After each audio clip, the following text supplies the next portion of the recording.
بلکہ فرمایا جس جس کو جان دی ہے نا رب نے، ہر ایک نے موت کا ذائقہ چکھنا ہے۔ اور یہ بات ہر مذہب مانتا ہے کہ مرنا حقیقی ہے۔ کوئی ایسا مذہب نہیں کہ جو یہ کہے کہ نہیں جی مریں گے تو نہیں، ہمیشہ زندہ رہیں گے۔ ہر مذہب، چاہے وہ کافر ہے چاہے مسلمان ہے، لیکن اللہ رب العالمین نے مسلمان کو یہ فضیلت بخشی ہے کہ اللہ کریم نے زندگی عطا فرمائی، موت بھی دی اور اس کے مقاصد بھی بتائے ہیں اور گزارنے کے طریقے بھی بتائے ہیں۔ تو میرے بھائیوں، اللہ رب العالمین نے قرآن میں بتلایا کہ ہر جان نے موت کا ذائقہ چکھنا ہے۔ ایک دن تمہاری سانسیں ٹوٹ جائیں گی اور موت تمہیں آ کر اچک لے گی، لیکن آج کا ہمارا نوجوان، آج کا ہمارا انسان اس آیت کو پڑھنے کے باوجود، سننے کے باوجود غافل کا غافل ہی ہوا ہے۔ آج مجھے کوئی یہ بتائے کہ میں نے جو ہے اپنے آخرت کی تیاری کر لی ہے، یا کوئی یہ کہہ دے کہ مجھے پتا ہے میری موت کب آئے گی۔ غور کر کے دیکھیں ہمارے نوجوان کی سوچ کے اوپر، تو کسی سیانے نے کیا خوب کہا کہ ایک بندہ، ایک نوجوان جب اپنی زندگی کی پلاننگ کرتا ہے تو اس پلاننگ میں وہ یہ سوچتا ہے میں میٹرک اتنے سال میں کر لوں گا، انٹر اتنے سال کی عمر میں کروں گا، میں نے اپنا شعبہ یہ منتخب کرنا ہے، پھر میں نے آگے بڑھ کر جو ہے اتنے سال کی عمر میں اپنا گھر بنا لینا ہے، میں نے اتنے سال کی عمر تک کے شادی کرنی ہے، یہاں تک کہ یہ سوچ ہوتی ہے کہ میرے اتنے بچے ہوں گے، وہ یہاں تک کہ اپنی پلاننگ لمبی کرا ہوا ہوتا ہے کہ میں نے اتنا گھر بنانا ہے، اتنا یہ کرنا ہے، بزنس چڑھانا ہے، ایک پوری سوچ، پورا خاکہ اپنے ذہن میں لیا ہوتا ہے۔ لیکن یہ بندہ جو دنیا کی سب سے بڑی حقیقت ہے کہ اس بندے نے ایک روز مرنا ہے، وہ اس زندگی کی پلاننگ میں اس کو شامل نہیں کرتا۔ ہم لوگ اپنی موت سے غافل ہو کر رہ گئے۔ آئے دن جنازے اٹھتے ہیں اور ہر ایک اٹھنے والا جنازہ یہ بتا رہا ہوتا ہے کہ آج میری سانس ٹوٹ گئی ہے، آج رب نے مجھ سے میری زندگی لے لی ہے۔ اے جنازے میں آنے والے، کل تیری بھی زندگی لے لی جائے، کل تو نے بھی اس قبر کے نیچے آنا ہے۔ میرے کو حضرت امام حسن بصری رضی اللہ تعالی عنہ، اللہ کے ولی گزرے، ان کا ایک واقعہ یاد آیا۔ بڑے اچھے انداز میں انہوں نے موت کی حقیقت، زندگی کی حقیقت سمجھا دی۔ ایک جنازے میں بستی میں انتقال ہوا، جنازے میں شامل ہوئے حضرت، جنازے میں شامل ہو کر قبر تک پہنچے، تدفین کا وقت آیا، تدفین ہو گئی تو حضرت نے صدا لگائی، اے لوگو بتاؤ تو صحیح کہ جس شخص کا بھی انتقال ہوا ہے، جس کو دفن کر دیا ہے، اگر اللہ نے اس کو زندگی دی دوبارہ، اگر دوبارہ رب نے اس کو زندہ کر دیا، دوبارہ اس میں سانسیں آ گئیں، یہ پورا مرحلہ گزرنے کے بعد دوبارہ سانسیں آ گئی، تو پھر یہ اپنی زندگی کس طرح سے گزارے گا؟ یہ وہاں کھڑے ہوئے نوجوانوں سے حضرت خطاب کر رہے ہیں کہ بتاؤ کہ یہ اپنی زندگی کس طرح گزارے گا؟ نوجوان بول اٹھے، حضرت اگر اب اس کو دوبارہ اللہ زندگی دے دے، ایک بار مرنے کے بعد رب دوبارہ اس کو زندگی دے دے، یہ پہلے تو فاسق و فاجر تھا، اس نے پہلے کبھی نمازیں نہیں پڑھی، اس نے کبھی نیک عمل نہیں کیا، اگر دوبارہ اس کو زندگی ملی، یہ ہر لمحہ رب کی عبادت میں گزار دے گا، یہ زندگی کا ہر سیکنڈ، ہر لمحہ رب کی عبادت میں گزار دے گا، یہ رب کے حضور سجدے کرتا رہے گا، یہ نمازوں کی پابندیاں کرے گا، یہ روزے رکھے گا، یہ رب کے خوف سے تھرائے گا، رب کے حضور سجدے کرتا رہے گا، یہاں تک کہ دوبارہ موت آ جائے۔ حضرت نے فرمایا تمہیں پتہ ہے واقعی میں یہ ایسا ہو جائے؟ بات تو غور کریے گا کہ پتہ ہے تمہیں واقعی میں ایک بار جو نزا کا اس کے اوپر عالم گزرا ہے، اس کے بعد یہ نیک بن جائے گا اگر زندگی بھی؟ حضرت بالکل نیک بن جائے گا۔ فرمایا تجھے پتہ ہے کہ یہ جو بیچ میں رستہ ہے، یہ سانس ٹوٹنے والا لمحہ کتنا سخت ہے، آگے حساب دینا ہے، اس کے لیے عمل کرنے، تجھے پتہ ہے کہ یہ نیک بن جائے گا واپس آنے کے بعد، تو ابھی کیوں نہیں نیک بن جاتا؟ تم ابھی کیوں نہیں سجدے کرنا شروع کر دیتے؟ تم ابھی کیوں نہیں رب کے حضور عبادت کرتے ہو؟ تم مرنے سے پہلے مرنے کی تیاری کیوں نہیں کرتے ہو؟ میرے بھائیوں غور کریں، حدیث مبارکہ میں آتا ہے نبی کریم صلی اللہ تعالی وسلم نے فرمایا جب انسان مر جاتا ہے تو اس کا عمل کا جو تعلق اس کے ساتھ ہوتا ہے وہ ٹوٹ جاتا ہے، وہ ٹوٹ جاتا ہے، لیکن 3 چیزیں ایسی بتلائیں کہ وہ اس کے ساتھ آگے جائیں گی، وہ اس کے لیے نفع بخش رہیں گی، وہ اس کو فائدہ دیں گے۔ فرمایا کیا؟ تو جواب ملا نبی پاک صلی اللہ تعالی وسلم نے فرمایا سب سے پہلی چیز صدقہ جاریہ۔ اگر اس نے اپنی زندگی کے اندر کوئی ایسا کام کیا ہوگا، یعنی مسجد بنائی ہوگی، مدرسہ بنایا ہوگا، بنایا نہیں تو اس میں حصہ ملایا ہوگا، یا پھر کوئی فلاحی کام کر دیا ہوگا، جیسے حضرت سعد کے بارے میں آئے نا، حضرت سعد حضور کی بارگاہ میں آتے ہیں، فرماتے ہیں یا رسول اللہ صلی اللہ تعالی علیہ وسلم میری والدہ کا انتقال ہو گیا، میں کیا کام ایسا کروں جو اس کو فائدہ پہنچائے؟ حضور نے فرمایا کہ اے سعد اس کے لیے صدقہ کر دے۔ فرمایا یا رسول اللہ آپ ہی بتلا دیجئے صدقہ کیا کروں، صدقہ کون سا کروں؟ بہت سارے نا۔ حضور نے فرمایا عرب کے اندر پانی نہیں تھا، یہ آپ جانتے ہوں، پہاڑی ہے نا، پانی بہت کم ہوتا ہے۔ فرمایا کہ سعد کنواں کھدوا دے جو تیری والدہ کے نام سے منسوب ہو جائے۔ حضرت سعد نے کنواں کھدوایا، حضور وہاں تشریف لے کر آئے، مختصر کر رہا ہوں میں بات کو، حضور تشریف لائے، حضور نے اس کنویں کا نام رکھا بئر ام سعد، سعد کی ماں کا کنواں، اور فرمایا جب تک کہ اس سے کوئی بھی پانی پیتا رہے گا، ذی جان کوئی بھی پانی پیتا رہے گا، اللہ کریم تیری ماں کو اس کا ثواب پہنچاتا رہے گا، اللہ کریم تیری والدہ کو اس کا ثواب پہنچاتا رہے گا۔ فرمایا صدقہ جاریہ اگر کر دو تو یہ نفع بخش۔ زندگی میں ہے نا، ابھی زندگی ملی ہے، کہیں مسجد بن رہی ہے اس میں حصہ ملا لیں، مدرسہ بن رہا ہے اس میں حصہ ملا لیں، کسی کے کام آ جائے، یہ صدقہ جاریہ والا معاملہ کر، ایسا کام جو جاری رہے جب تک کہ چلتا رہے گا فائدہ ہے۔ دوسری بات فرمایا کہ علم دین، علم نافع جو کسی کو سکھایا ہو، مثال کے طور پہ یہ تو مدرس کے لیے بات ہوگی کہ اگر اس نے کسی کو قرآن پاک پڑھنا سکھا دیا، وہ علم جو نفع دینے والا، اگر کسی نے قرآن پاک پڑھنا سکھا دیا ہے کسی کو، اور جب تک کہ قرآن پڑھتا رہے گا اس کا ایصال ثواب پڑھانے والے کو ملتا رہے گا، آگے وہ کسی کو سکھائے گا اس کے پڑھنے کا ایصال ثواب بھی یہاں ملے گا۔ کسی کو کھڑا کر کے نماز پڑھنا سکھا دو، جب تک نمازیں پڑھتا رہے گا تمہیں ثواب ملتا رہے گا۔ علم نافع جو کسی کو سکھایا گیا ہو یہ کام آئے گا، اس کا ایصال پہنچتا رہے گا، اس کا ثواب پہنچتا رہے گا۔ اور تیسری بات فرمائی صالح اولاد، نیک اولاد، یہ کام آئے گی۔ نیک اولاد نمازیں پڑھنے والی اولاد، نیک اولاد اللہ کے حضور سجدے کرنے والی اولاد، نیک اولاد اپنے والدین کے لیے ایصال ثواب کرنے والی اولاد۔ اب میرے بات پر غور کریے گا، نیک اولاد خود نہیں بن جاتی ہے، اولاد نا نیک خود نہیں بن جاتی ہے۔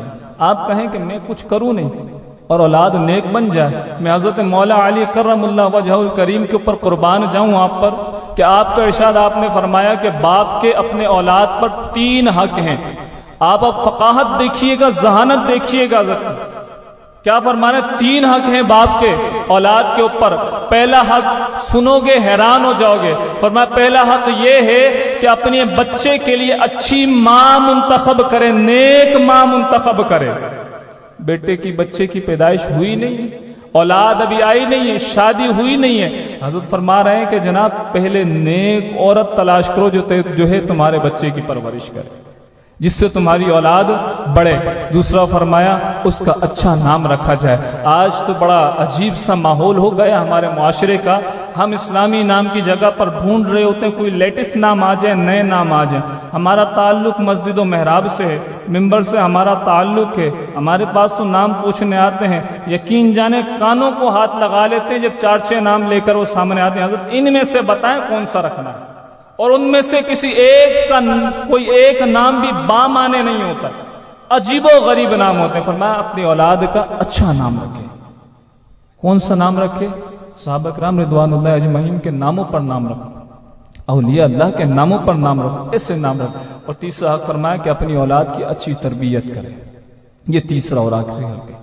اللہ رب العالمین نے اسی مطابق قرآن مجید فرقان حمید میں ارشاد فرمایا یا ایھا الذین آمنوا، اے وہ لوگو جو ایمان لے کر آئے، قو انفسکم واہلیکم نارا. یہ میں نیک اولاد کے ضمن میں بات کر رہا ہوں کہ نیک اولاد بنتی نہیں ہے، نیک بنائی جاتی ہے. تربیت ہو نہیں جاتی ہے، تربیت کی جاتی ہے. سجدہ خود نہیں کرنے لگ جائے گا، کروانا پڑے گا.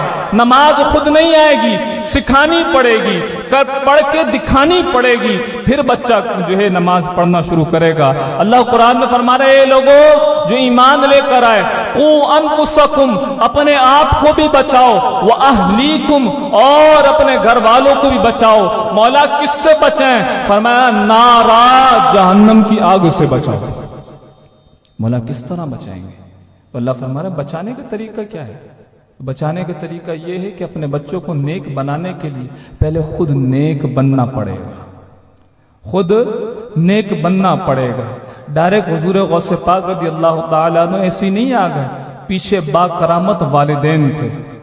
حضرت داتا صاحب ایسے نہیں آ گئے، پیچھے با کرامت والدین تھے. ان کی تربیت ایسی تھی کہ اللہ نے اولادوں کو بھی وہ مقام عطا فرمایا ہوا تھا.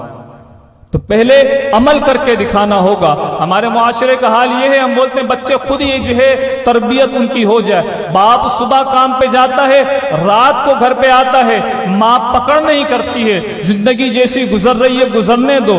صبح اسکول جانا ہے اور شام میں ٹیوشن جانا ہے. مدرسے کے لیے وقت مل گیا تو 1-8 گھنٹے چلے جانا ہے اور رات میں سو جانا ہے. اور باپ آتا ہے، یہ جو تربیت کرنے والا باپ ہے، یہ آتا ہے اور آ کر پوچھتا ہے کہ میرا بچہ اسکول گیا تھا نہیں گیا تھا، ڈائری پوری کروائی ہے نہیں کروائی، ڈائری پوری کروائی ہے نہیں کروائی، اس بچے نے جو ہے اسکول میں کوئی شکایت تو نہیں آئی ہے. یقین جانے ہم نے کبھی بھی کسی بھی گھرانے سے یہ نہیں سنا الا ماشاءاللہ کہ وہ رات کو باپ آ کر پوچھے کہ ارے یہ بتاؤ تم نے گھر میں جو ہے 5 وقت کی نماز کا اہتمام کیا تھا نہیں کیا تھا، تم نے نمازیں پڑھی ہے نہیں پڑھی، یہ بتاؤ یہ جو سو گیا ہے وہاں پر چادر تان کے اس نے عشاء پڑھی ہے نہیں پڑھی، یہ بتاؤ کہ تم نے کھانے سے پہلے عشاء پڑھوائی تھی نہیں پڑھوائی. ہم نے یہ کبھی نہیں سنا. ہم نے ہمیشہ یہ سنا ہے کہ جناب اسکول کی خیر خیریت لی جا رہی ہوتی ہے، قرآن کے بارے میں پوچھا نہیں جا رہا ہوتا. ہم نے یہ سنا ہے کہ اگر جو ہے رات کے وقت میں بچے کو سلانے کے لیے یہ جملہ بولا جا رہا ہوتا ہے جلدی سلا دو صبح اسکول جانا ہے.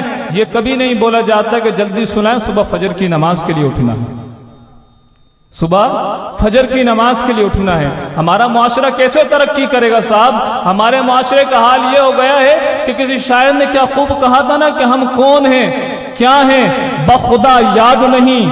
ہم کون ہیں کیا ہیں بخدا یاد نہیں، اپنے اسلاف کی ایک بھی ادا یاد نہیں، اپنے اسلاف کی ایک بھی ادا یاد نہیں. ہاں اگر یاد ہے انڈیا کے ترانے ہم کو، ہاں اگر یاد ہے انڈیا کے ترانے ہم کو، ہاں نہیں یاد تو مسجد کی اذان یاد نہیں، ہاں نہیں یاد تو مسجد کی اذان یاد نہیں. اور ابن حوا کو نچاتے ہیں سرے محفل ہم، ابن حوا کو نچاتے ہیں سرے محفل ہم، اور کتنے خود غرض ہیں رسم حیا یاد نہیں. اب اس پر غور کر کے دیکھیے گا ہمارا نظام کس طرف جا رہا ہے. ہمارا نظام اس طرف آ رہا ہے کہ ہمارے بچے سے پوچھ لو نماز کے شرائط کتنے ہیں نہیں پتا، فرائض کتنے ہیں نہیں پتا. ارے جی نماز سنا دے کھڑے ہو کر نہیں آتی، لیکن اس سے بولے گانے یاد ہیں تو لیٹسٹ سے لے کر پرانے تک کے تمام ورژن اس کو یاد ہوتے ہیں. وجہ کیا ہے؟ وجہ یہ ہے کہ ہم نے اس دنیا سے دل لگا لیا اور رب کو بھول گئے، دینداری بھول گئے، دنیا سے محبت کر لی ہے. باپ پتہ کیا چاہتا ہے؟ یقین جانو آج کے باپ یہ چاہ رہے ہیں کہ ہم اپنے بچے کو ڈاکٹر بنا دیں، ہم اپنے بچے کو انجینئر بنا دیں. اور صبح و شام اس کے اوپر محنت ہو رہی ہے ڈاکٹر انجینئر بنانے کے لیے. محنت نہیں ہو رہی تو دیندار بنانے کے لیے نہیں ہو رہی. صبح سے رات تک کہ یہی ہوتا ہے کہ بچے کو ڈاکٹر بنا دیا جائے. اور اگر کہا جائے کہ عالم بنا دیجیے، اگر بول دیا جائے کہ حافظ قرآن بنا دیں تو کہتے ہیں جناب حافظ قرآن اور عالم دین کا کوئی پوچھنے والا نہیں ہے.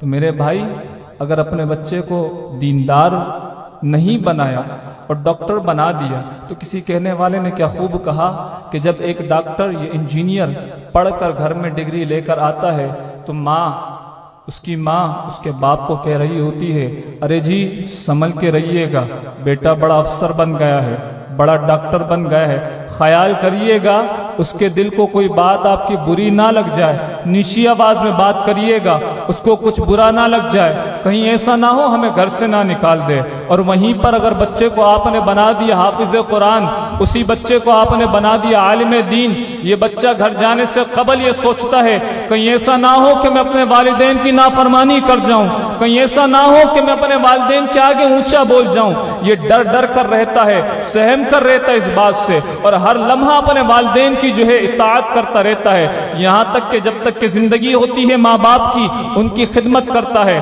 اور جب والدین میں سے کسی کا انتقال ہو جائے یہی بچہ والد کے انتقال میں کھڑا ہو کر غسل بھی دیتا ہے، یہ گوارا نہیں کرتا کہ اپنے باپ کا جسم کسی اور کے آگے دکھا دے، اپنے باپ کو غسل دے رہا ہوتا ہے اور اپنے باپ کے لیے خود ہی تکفین کر رہا ہوتا ہے، خود ہی بڑھ کر جنازہ اپنے باپ کا یہ پڑھاتا ہے۔ ارے بھائیوں سنو، جنازے کا حق سب سے زیادہ کس کا ہے؟ جنازہ پڑھانے کا حق اگر سب سے زیادہ کسی کا ہے تو اس مرحوم کی جو اولاد ہے اس کا سب سے زیادہ حق ہوا کرتا ہے۔ آپ بولیں گے یہ کیسی بات ہے، یہ نئی بات ہے، سمجھ میں نہیں آئی۔ آپ نے نماز سے پہلے کبھی سنا ہے کہ امام صاحب نے پوچھا ہو نماز پڑھانے کی اجازت ہے یا نہیں سنا ہوگا، ڈائریکٹ اللہ اکبر کہہ دیتے ہیں۔ لیکن جب جنازہ آتا ہے تو آپ نے سنا ہوگا لائنیں بن چکی ہیں، صفیں بنا دی گئی ہیں، امام صاحب پیچھے پلٹ کے پوچھ رہے ہیں کہ جناب ان کے ولی وارث ہے کوئی اولاد ہے بڑی؟ تو آواز آتی ہے ہاں جی، ہاتھ کھڑا ہوتا ہے، یہ کھڑے میں آگے، یہ بیٹے ہیں، یہ بھائی۔ وہ پوچھتے ہیں جناب اجازت ہے؟ کیونکہ ان کو پڑھانے کی اجازت تو نہیں ہے۔ اجازت کس کے لیے تھی؟ اس مرحوم کے بیٹے کے لیے اجازت تھی، اس کا حق تھا جنازہ پڑھانا۔ اور جب بچہ عالم دین حافظ قرآن ہوتا ہے نا تو پھر ہوتا یہ ہے کہ یہ بچہ خود جنازہ پڑھاتا ہے، خود لے کر جاتا ہے قبر تک کے، وہاں لے جا کر تدفین کرتا ہے، وہاں بیٹھ کر خود فاتحہ پڑھتا ہے، خود اپنے والد کے لیے ایصال ثواب کیا کرتا ہے۔ یہ کب ہوتا ہے؟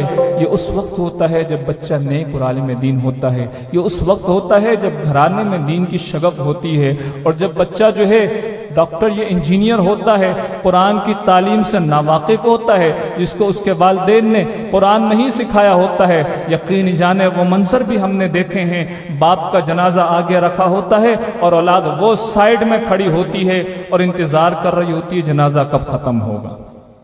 جب تدفین کا معاملہ آتا ہے وہاں پر اولاد کیا کر رہی ہوتی ہے؟ وہ پیچھے کھڑی ہوئی ہوتی ہے کہ جناب کب ان کو قبر میں اتارے، اور تدفین ہو جاتی ہے، یہاں دعا لمبی ہو رہی ہے۔ معذرت کے ساتھ میں ایک جگہ گیا، وہاں تدفین کے معاملات تھوڑے طویل ہو گئے تو قصیدہ بردہ شریف اور نعتیہ کلام پڑھنے شروع کر دیے، تو مرحومہ کے جو بیٹا تھا اس نے کہا جلدی کرو بریانی کی دیگ ٹھنڈی ہو رہی ہے، پیچھے لنگر والے نے جو ہے بریانی والے نے وہ لے کر آ گیا بریانی۔ اب یہاں سورہ یاسین کی تلاوت ہو رہی ہے، یہاں دعا کر رہے ہیں۔ یقین جانے کچھ دنوں بعد ان کی خالہ کا انتقال ہوا، 40ویں کے دنوں میں خالہ کا انتقال ہو گیا۔ اگلی دفعہ انہوں نے کہا اپنے دوسرے عزیز کو، پہلے جن مرحومہ کا انتقال ہو، انہوں نے ان کے بیٹے نے عزیز کو کہا کہ امام صاحب کو ان کو لے کر نہیں جانا، یہ تلاوت بڑی لمبی کرنا شروع کر دیتے ہیں۔ یہ حال ہو گیا ہمارے پاس۔ اور یہ کب ہوتا ہے؟ جب دین سے دوری ہوتی ہے۔ یہ دنیا چند دن کی ہے، یہ دنیا چند دن کی، آخرت ابدی ہے، ہمیشہ کی آخرت کو ہے۔ تو اس کی تیاری کے بجائے اس کی تیاری کریں، اس کی تیاری کے بجائے اس کی تیاری کرے۔ ہوگی کس طریقے سے؟ خود بھی اللہ کے حضور سجدے کرنے آ جاؤ۔ ان بچوں کو ڈاکٹر انجینئر کے لیے کیوں لے کر آ رہے ہیں؟ ان کو عالم دین بناؤ تاکہ تمہاری قبر کو بھی جو ہے روشن کروا دے۔ ان کو حافظ قرآن بناؤ تاکہ تمہارے سروں کے اوپر جو ہے قیامت والے دن یہ تاج سجوا دے۔ اللہ کریم کی بارگاہ میں دعا ہے، مختصر وقت دیا گیا تھا، کوشش کر رہا تھا کہ کچھ باتیں کر لوں۔ مولا کریم کی بارگاہ میں دعا ہے، ٹوٹے پھوٹے جو بھی کلمات کیے ہیں رب کریم اس کو اپنی پاکیزہ بارگاہ میں قبول فرما۔ وآخر دعوانا الحمدللہ رب العالمین۔